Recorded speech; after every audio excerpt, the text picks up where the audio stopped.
afternoon, and thank you so much for joining us for our Georgia Department of Early Care and Learning and Georgia Department of Community Affairs webinar on our E3Z Child Care Expansion Grant opportunities. This is the second round of this exciting grant opportunity. My name is Laura Wagner, and I am the Early Education Empowerment Zone Director here at DECAL, or E3Z as we call them. And I am glad to be joined here today by Rusty Haygood, who is a Division Director with the Community Development Division at the Department of Community Affairs. So thank you again for joining us, and thank you for your interest in this opportunity.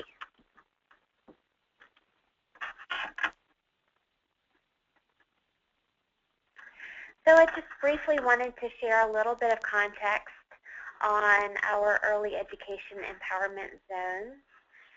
This is a project within our Early Learning Challenge Grant work here at the Department of Early Care and Learning. And this great Early Learning Challenge Grant work comes out of a federal opportunity of about $51.7 million that came to our state a couple of years ago now.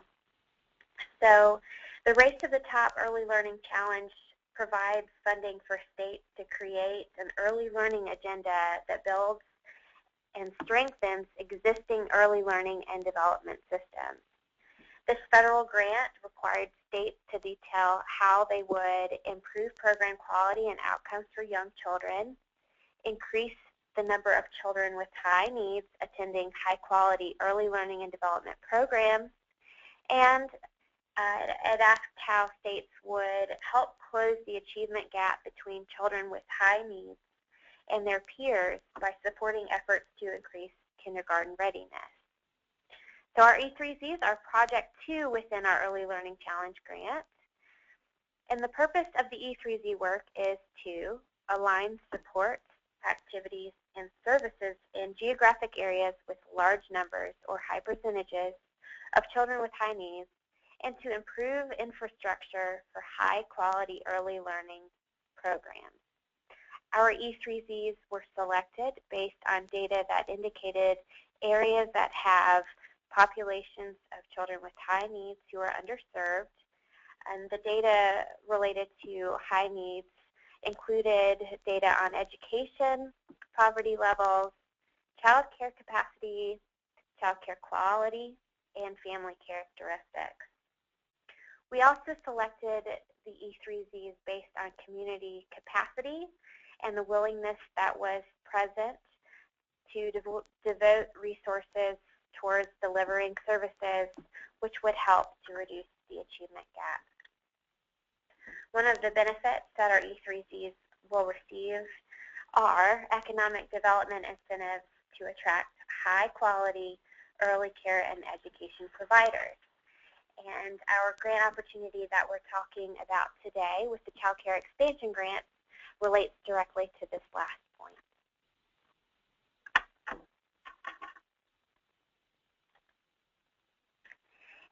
In our Early Learning Challenge Grant, our Department of Early Care and Learning agency wrote that we would be working with partners from the Georgia Department of Community Affairs, and that the state would devote substantial resources to developing infrastructure in these zones to strengthen their early childhood systems and support children's development and learning.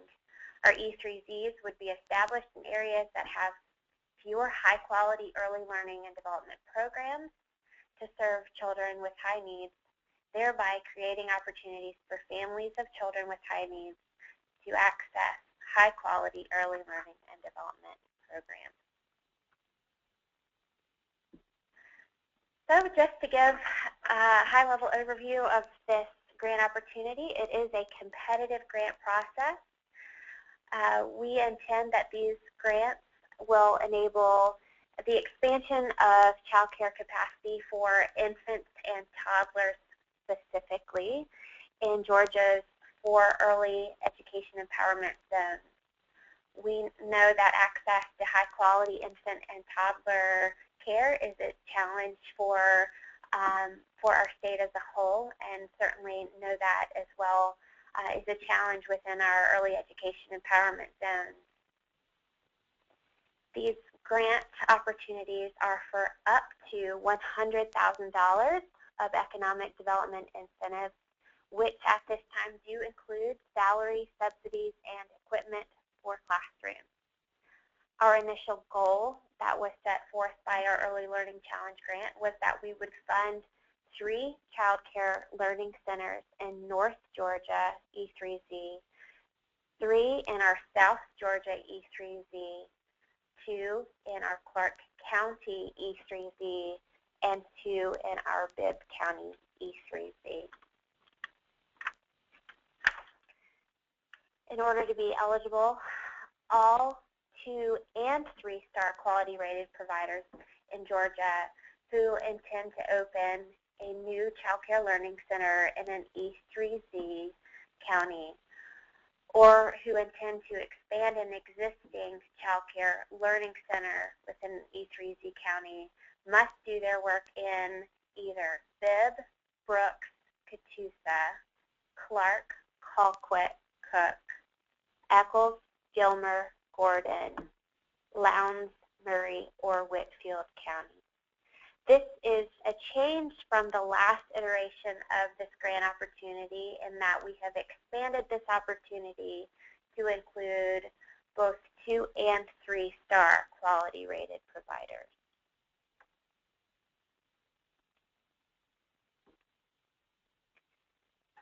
Applicants, in order to be eligible, must create at least 2 net new full-time positions.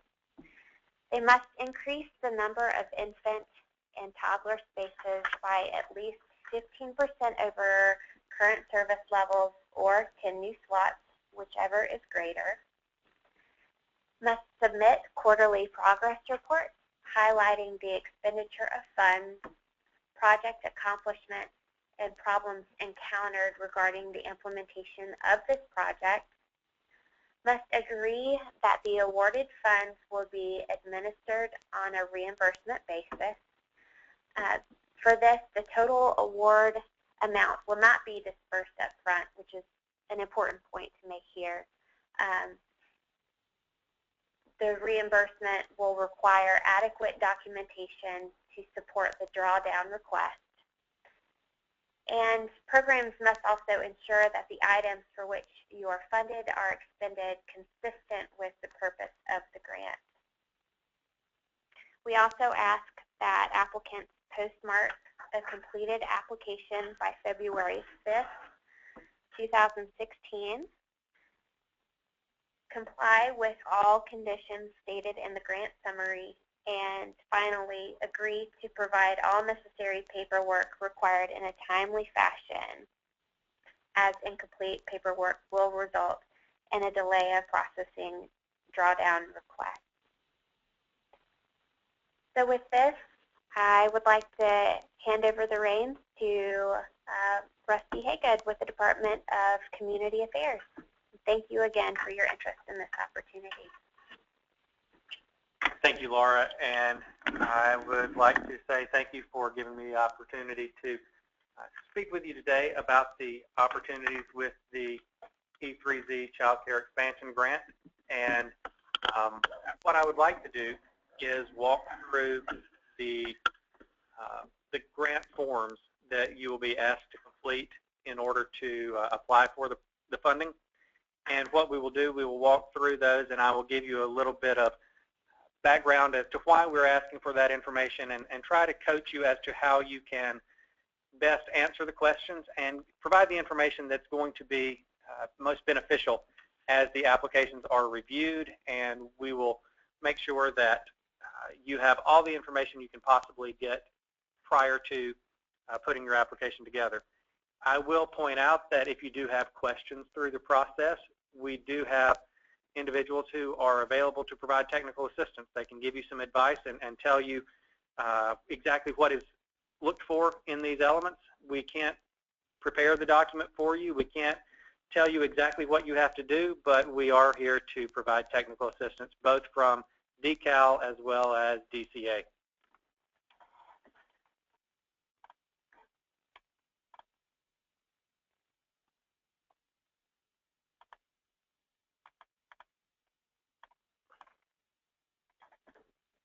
We have developed an application and filled in some of the blanks just for illustrative purposes. And as you can see here, we have Milk and Cookies Daycare. That is going to be the entity that we're assuming is going to apply for funding under this program. What you will do, you will only be able to fill in boxes that are in gray. If they are in gray, you are able to type in or use the drop-down menus associated with those. Anything that is white space, you are not able to enter any data into those fields. So we've entered Milk and Cookies Daycare, and it is located at 1234 Main Street in Macon, Georgia. Below the address, you will type in the county in which your facility is currently operating or will operate.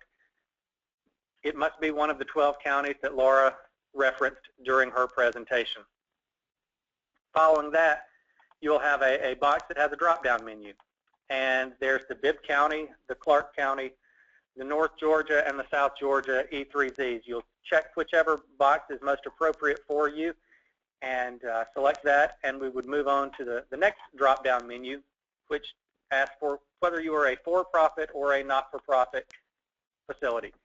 There are federal requirements that apply to each of these, and we just need to make sure that when we are preparing documentation for successful applicants that we include the right language so that you know what rules apply to you and what rules are for other types of entities. Enter your license number if you have one. We have just made up numbers there in this case, but if you have a license number, please enter that at this time. If this is a new facility, you may not have one in this box. All applicants are required to serve children who receive a CAP subsidy. That is basically one of the non-negotiable questions that is associated with this grant opportunity. You do have the opportunity to select either yes or no. That is going to be a very important box for you to check yes, but that is going to bind you to providing care to children who receive the CAP subsidy. The next box is going to ask what your current quality rated level is. You should either enter a 2 or a 3 here. Either one of those will be eligible. Anything else will not.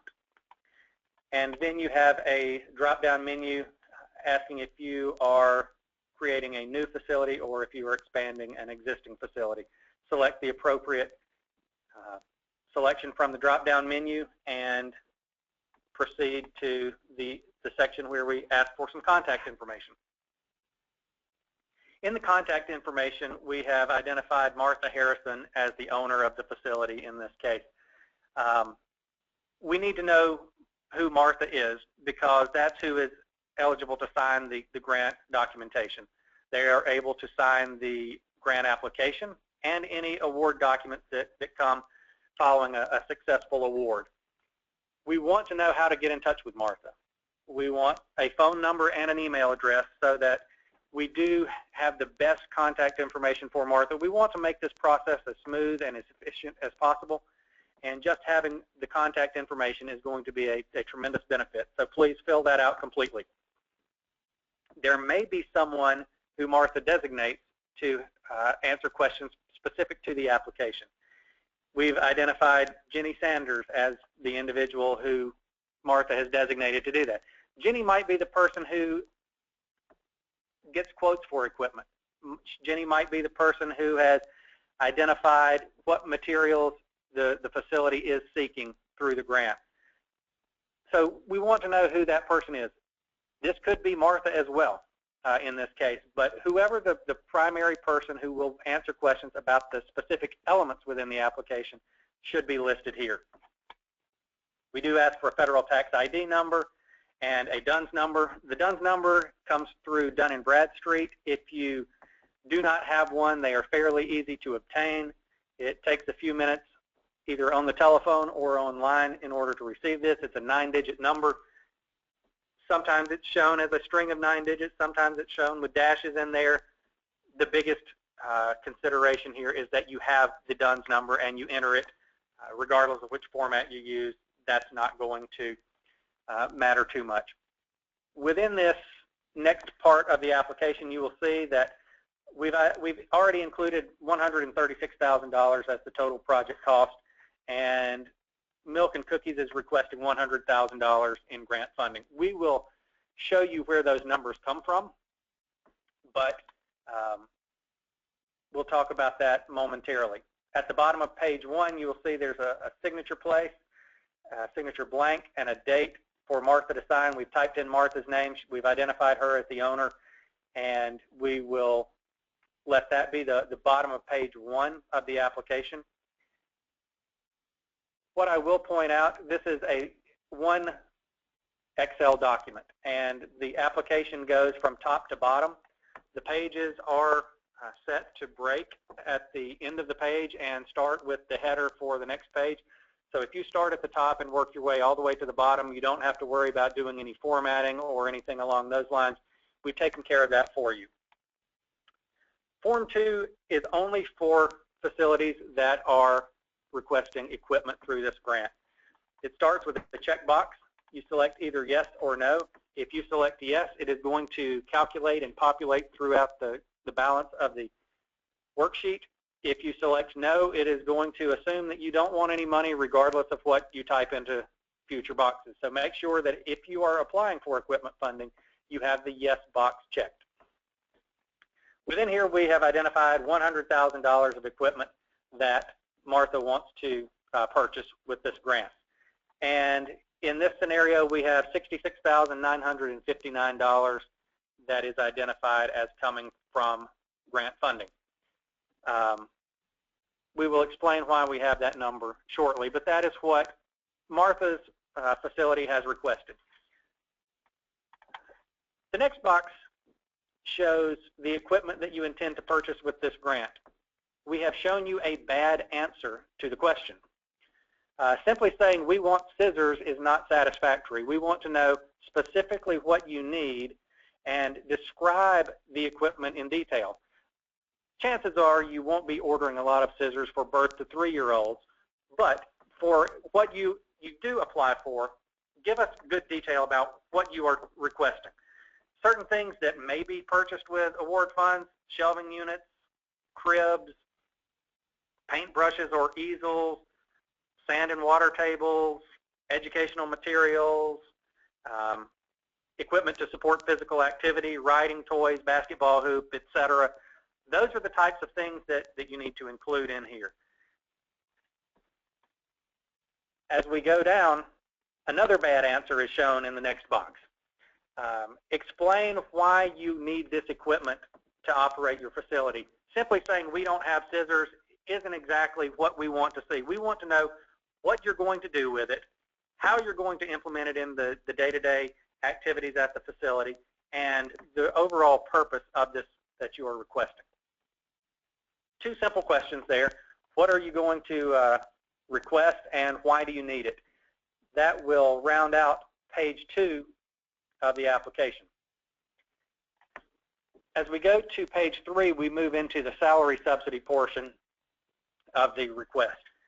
If you are going to hire additional teachers with the grant funding, we will need this page filled out. You have a checkbox, yes or no. Are you hiring additional teachers to work directly with children ages 0 to 3? As Laura mentioned, you have a requirement under the grant to create at least 2 new jobs at your facility. And what the net new jobs means is you take a baseline today of how many employees you have, how many teachers you have. If you have 8 teachers today, that means as a result of this grant, you will add 2 new teachers to equal 10. That doesn't mean I have 8 teachers today, 2 of them quit tomorrow, and we replace those 2. You still have 8 teachers at the facility. What you are telling us by applying for the grant is you are going to increase the employment level by 2. So what we have shown here is Martha and Milk and Cookies Daycare is going to increase the number of jobs at the facility by 4. And the white box is a box that you cannot fill in. This is something that calculates based on other information that you tell us throughout the application. And we ask you a yes or no question here, a drop-down box. Will all new positions be working directly with birth to 3 years old? And the answer to that should be yes as well.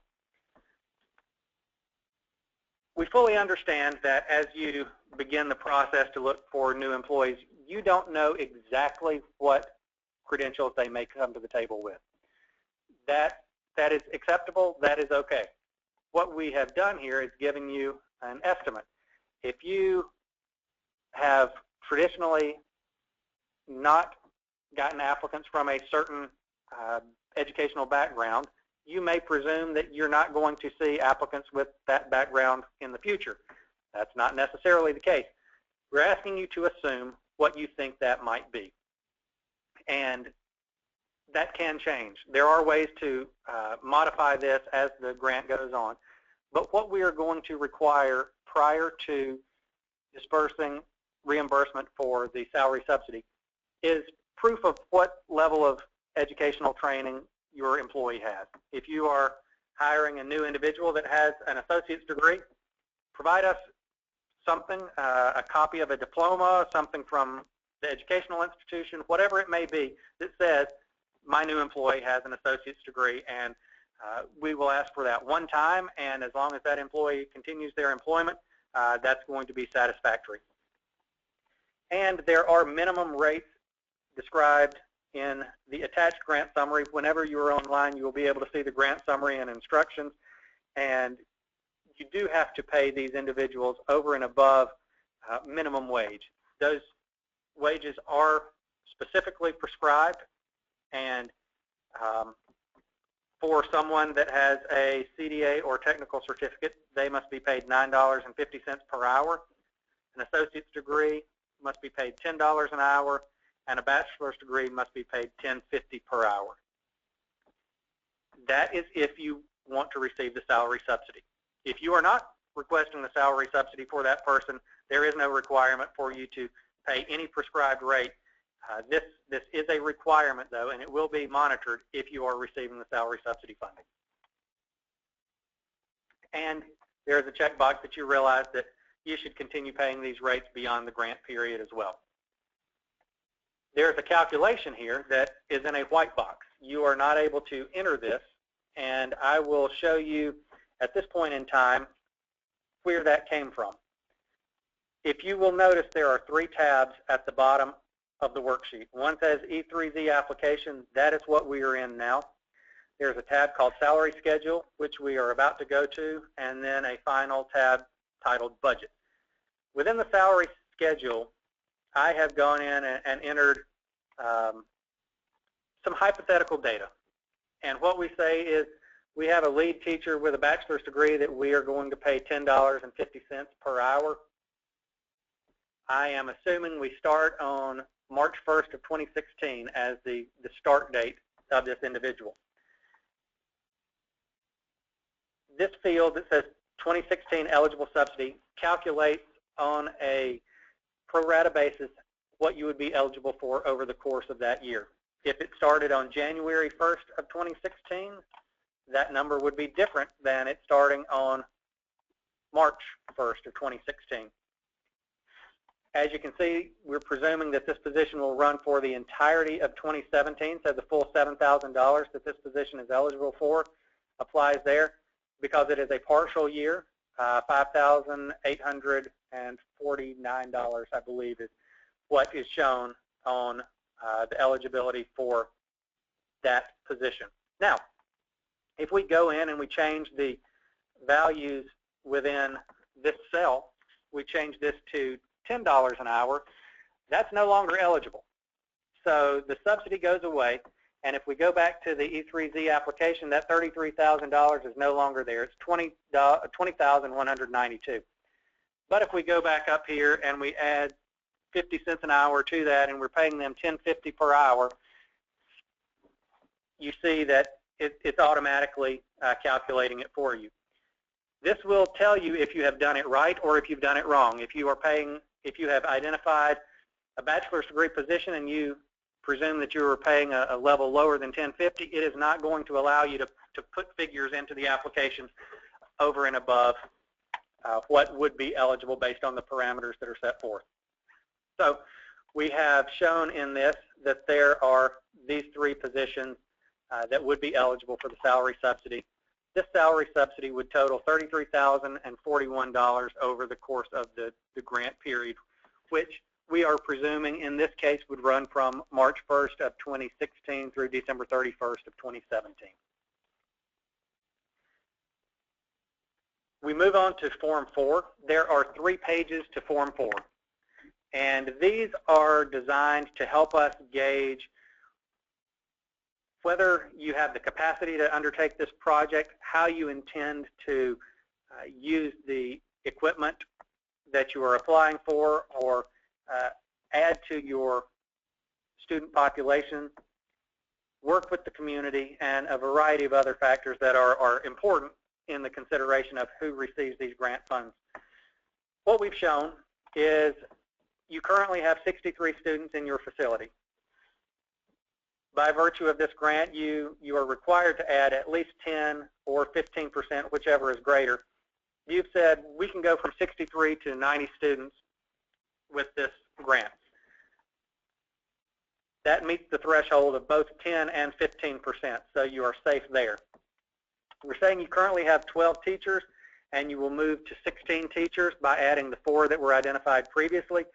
That, too, fits the parameters of the grant. If you had a number that was less than 15% on the 10 students or 15%, or you had fewer than 2 additional teachers, that would be a cause for concern in the application and would quite possibly be a determining factor in why you did not get funded.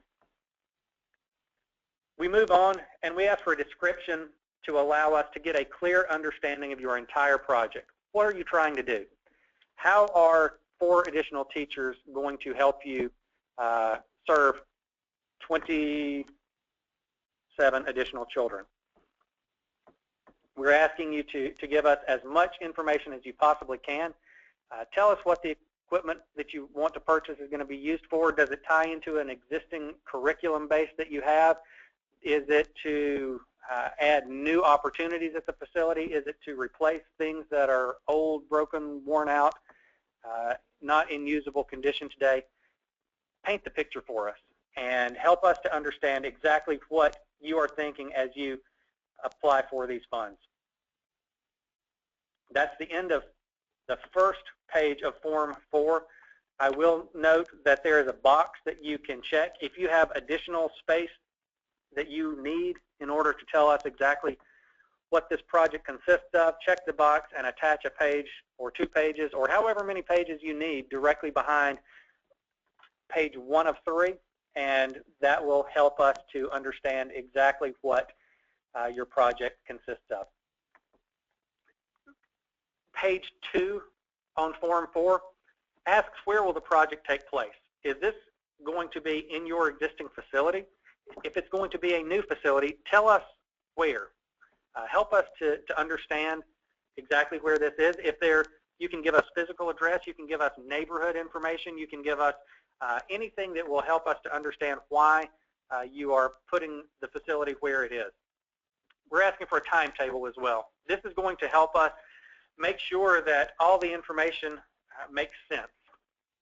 If you give us a timetable of opening a new facility in July of next year, yet you have said the salary subsidy portion of your application should begin on March 1st, we're going to have some questions. We want to make sure that your timetable for operating the facility lines up with what else is in the application.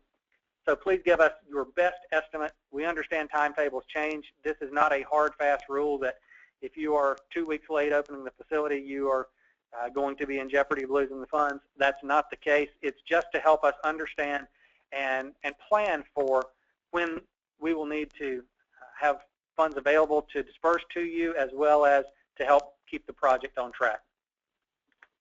We ask for the individual or entity that will implement the project. As we saw at the outset of the application form that we've put together, in this case, Martha Harrison is the owner of the facility. If Martha is opening a new facility, we want to know who's going to be running that. And the next question is going to tell us, okay, Martha has the new facility and we've got someone else who's going to run it. Tell us about their background. Tell us why they are qualified to run this facility. Just because you might be Martha's niece doesn't mean that you are necessarily qualified to run a brand new facility. However, if you have specific training, if you have been in child care for 20 years, if there are various other circumstances, that's where you tell us why you are qualified to operate the facility, and give us a good comfort level that you will be able to be successful in what you're claiming to do. One more important question here. Explain how you intend to become or retain a 3-star rating at the facility within 1 year. If you are currently 3-star, please tell us how you're going to retain that. If you are a 2-star, please tell us how you plan to move up to the 3 within the coming year. That's one of the requirements, and a simple explanation here is going to go a long way in helping us understand that you realize what is expected of you. Page 3 of 3 on Form 4, it gets into the community involvement component that we want to see. Tell us how you plan to achieve family engagement, community involvement, collaboration. What kind of volunteer initiatives do you have following the receipt of the grant? Show us what your plan is. Things could change over the course of the performance period. That's fine. But let us know that you are intent on getting out into the community, not just having a facility that is behind the 4 walls of the building that you operate in, and integrating the facility into the community and the community into the facility as well.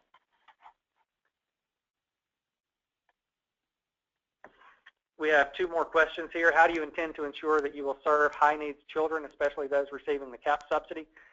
A brief explanation here is going to be sufficient, but just talk about how you intend to make that a reality as a result of this project. And there is one last question. We do have a $100,000 limit that we have set on this application. If there are extenuating circumstances that must be considered, show us within this gray box what those are and how those come into play. I will point out, as you are watching this webinar, that some of the cells have, the verbiage has spilled over and you get incomplete sentences. That's because of the ratio that we have it on the screen. Whenever you print it or have it 100% on your monitor, you should have the full sentence in there.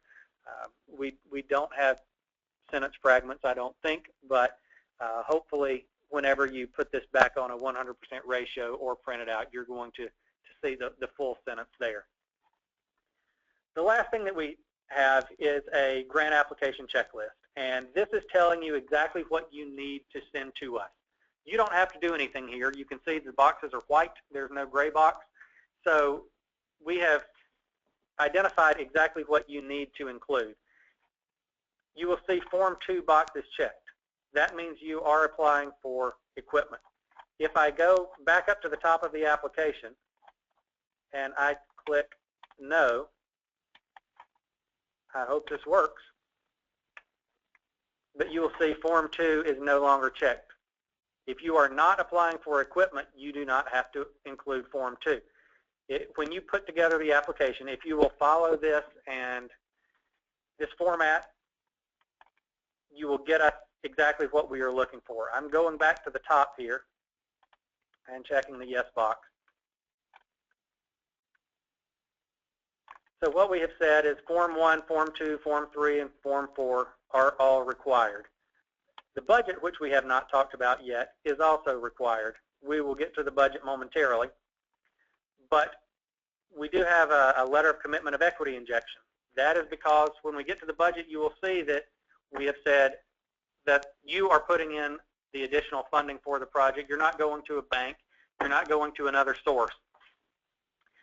You have said that you are going to purchase equipment. We want documentation of what those costs are. You can use Excel spreadsheets to give us some cost numbers and tally that up. You can give us quotes from vendors. You can go to a source that you know provides this service and pull the information from their website as far as what the equipment costs are. But we do want to see what you're applying for. We just don't want to see $100,000 for scissors and let that be the entirety of what you have requested in the application. And you will be asked to submit the salary schedule, which in the case of the example that we've used, because you are applying for the salary subsidies, the salary schedule is required. And we will want to know that the individual that is going to be responsible is qualified. That could be a resume of someone. It could be a diploma that the individual has. Provide something that shows the individual or the group that is implementing the project is a responsible entity. At the end, once you have all this together, you will mail an original and 3 copies of your application to the address that is shown there. That will get it routed to the appropriate location, and we will partner with our friends at DECAL to make sure that the application is reviewed, scored, and the successful applicants are notified of the funding that they will be receiving. We have looked at the salary schedule. You can see how that ties into the previous pages, and I will move over to the budget tab now. What we see on the budget tab is your project cost. This is what you have entered on on the E3Z application tab. $100,000 for equipment is the total cost. $33,041 is the salary subsidy eligible portion, giving us a total of $133,041. In this example, we included the entire salary subsidy amount in the requested grant funding portion. Additionally, we have the balance of $100,000 shown under equipment. We also have funding shown in equity. What you will see at this point is this number does not match this number. So we have a problem. You need to go in and make sure that the numbers do match before you submit the document. So here you see that we have an extra $1,041 that are needed to make the sources and the uses of funds match. So we would change this to $33,041. That will make the numbers match across, and your budget is in a position where you will be able to submit it. I will show you one other thing here. If you say, I'm going to have to go to the bank and get $15,000, and I am only going to take $16,041 of my own equity, that's fine. But what we have done in this is we've checked a new box that says letter of commitment from your bank to participate in the project. Your budget form is tied back to the application, so whatever you decide you need to do in order to come up with any funds that you may be putting in the project are fine. We just need to know that it will be completed. Are you able to go ask an uncle for $2,000? Yes. You would enter that under an other if that was something you needed to do. If you enter anything in other, please tell us what you plan to do and how you plan to get it. And by the way, we'll ask for a letter from your uncle saying, yes, I'm going to give Martha $2,000 in order to make this project become a reality. So that is the application in a nutshell. It should not be an application that takes an exorbitant amount of time to complete. We're asking questions that are pretty basic to the operation of your facility.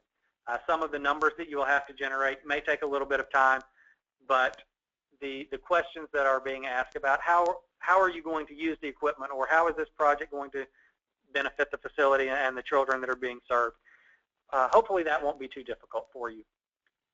There is an additional document that you will find on the website with this information. It gives you application instructions, and it tells you exactly what we're looking for. It is 8 pages long, but it goes step by step through every single line that you have to fill out. It's designed to help you make sure that you understand exactly what is being sought and that you're able to provide that. It tells you where there's a drop-down menu and when to type in the box, and it will make sure that you do have what you need to understand what we're working toward. As I mentioned earlier, both the Department of Early Care and Learning and Department of Community Affairs have individuals who will assist you in this process, and we want to make sure that this is as painless as possible, yet at the same time as thorough as possible to make sure that the projects move forward appropriately and that we fund projects that are going to be good quality projects that have a significant impact on the young people of this state. So I will turn it back over to Laura and let her close. All right. We just want to say thank you again for your time and energy and excitement about this grant opportunity, and we look forward to hearing from our interested applicants as to how we can support in providing help as you complete the application. So thank you very much again, and we look forward to hearing from you.